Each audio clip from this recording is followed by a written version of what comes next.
Gospel Reflection for March 16, 2025. So, ito yung tinatawag na Transfiguration Sunday. Ito yung sinasabi nilang pagbabagong anyo ni Lord. Kumbaga dito, nakita for a short moment yung godly form o yung resurrected form ni Lord. No?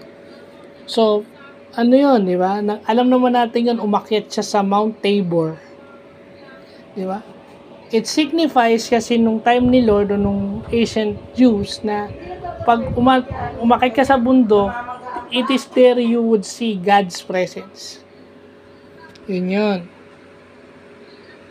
Diba si Moses umakyat ng Mount Sinai para makita si Lord at ma-receive yung 10 commandments. Parang ganun.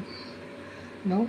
At sinasabi rin nun, diniscuss ni Father Joel, paano nangyari yung transfiguration while the Lord is praying. At nakita natin, yung narinig doon sa kwento, yung boses ni God the Father. Alam nyo na kung ano yung sinabi, hindi ko na kailangan ulitin. So, hindi ko rin maintindihan no, bakit may mga tao na dasal ng dasal, pero napaka-problemado sa buhay. Yun yung sinasabi nga ni Father Joel Di ba? 12 minutes of focused prayer. Yung mga tao rito, 15 minutes. 15 minutes of rosary. Nagro-rosaryo. 15 minutes. Ibig sabihin pag nagro-rosaryo ka, nakapokus ka.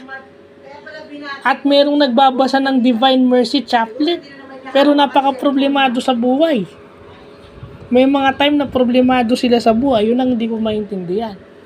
Sinasabi rin ni Father Joel na dapat, pag may mga problema ka, dapat lagi ka nagdadasal.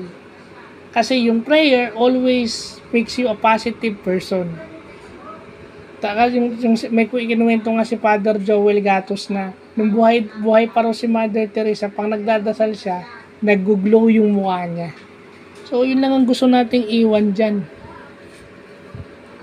Second Sunday of Lent, Transfiguration of the Lord. Yun ang ano dyan At saka, yun yung confirmation, yung transfiguration, yun yung confirmation na kailangan gawin ni Lord. Kailangan niyang, kung bakit tayo may Lent, nakipag-usap siya kay Moses, tsaka kay Elijah, ibig sabihin, Moses represents the law, at Prophet Elijah represents the prophecy.